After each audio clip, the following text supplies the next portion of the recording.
This is Optimal Living Daily, episode 1213, Darkness, by Brianna Harry of YeMash.com, and I'm your narrator, Justin Malik, reading you blogs every single day of the year to help you live a more meaningful life. Today's article is from a brand new site for the show, YeMash.com, that's spelled YeMash.com, all about expressing truth, living your honest self, and positive energy.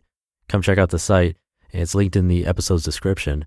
Briana reached out as a listener of this show, and we checked out her blog. Looks like a great fit.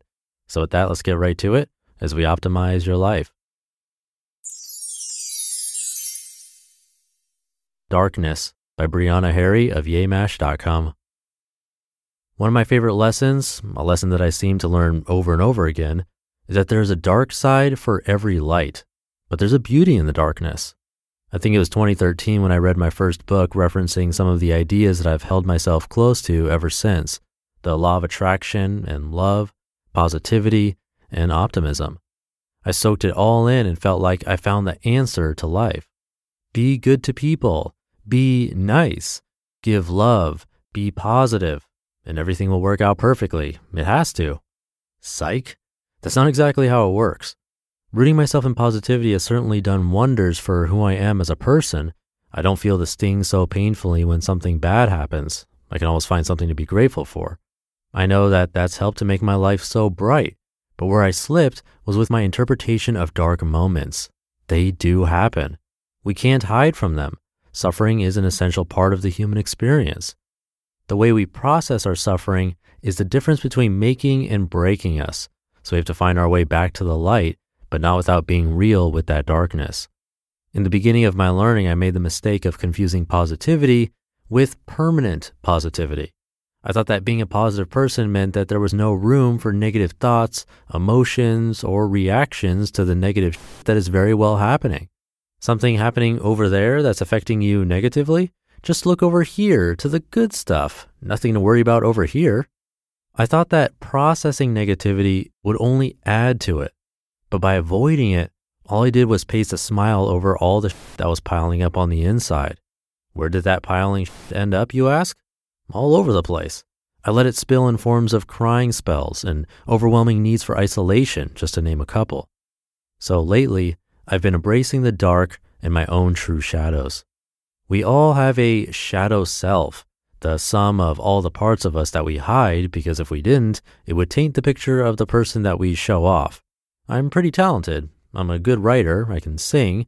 I'm imaginative. But the shadow of my talent is my laziness and tendency to procrastinate, if not convince myself altogether that I can't do what I'd like to do. I'm a positive person, and my positivity helps paint me as fearless. The shadow of that includes the moments when I'm physically terrified at the mere thought of death. It appears that for all of my good qualities, there's a quality underneath it that I tried to hide from even myself. I would try to just push it down because who knows what would happen if we give in to our darkness. Well, what happens is more light. Warning, this next sentence is about to be a cliche. When night falls, we have to push through it, whether that be through rest or enjoying the night however we may, before the sun comes back. But the sun always comes back, even though nature has its way of forcing us to deal with the night. So how do we deal with our darkness, our shadows? First of all, we cut the bullshit and admit to having them. There was a time when I felt like being positive meant I couldn't dislike. I had to just find a way to love everything and everyone. That makes no sense. For what I think is the very first time in years, I said out loud this past week, I don't like her. I'm not going to tell you nosy babies who I was talking about, but that moment for me felt really good. It felt honest.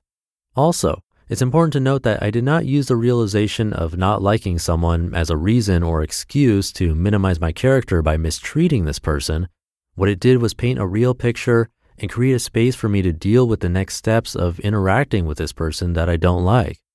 Know it, own it, make the shift. I know I'm lazy as and I procrastinate, so I plan my off. Keeping lists, breaking down my goals and intentions for the week and for each day has shifted my productivity tremendously. The byproduct of that is feeling really proud of myself for my small wins and consistency. This pride then fuels my positivity. It's a cycle just like night evolving to day. Deal with the darkness, be honest with it, take care of it, and then the light shines through. These are just a couple examples of my shadows and darkness, but I'm looking forward to having a one-on-one with them all. I deserve light, and if dealing with my darkness only makes my light brighter, then let's get to it. You just listened to the post titled Darkness by Brianna Harry of YeMash.com. Come by her site, that's YeMash.com.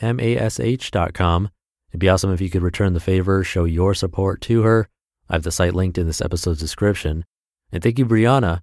Fun fact, her favorite book is The Great Gatsby. And if you want to show some support to this podcast, being a part of my weekly newsletter family would be greatly appreciated. It's free, and you get some bonuses from me. To join, come by oldpodcast.com. That'll do it for today. Have a great day, a great weekend if you're listening in real time, and I'll see you tomorrow where your optimal life awaits.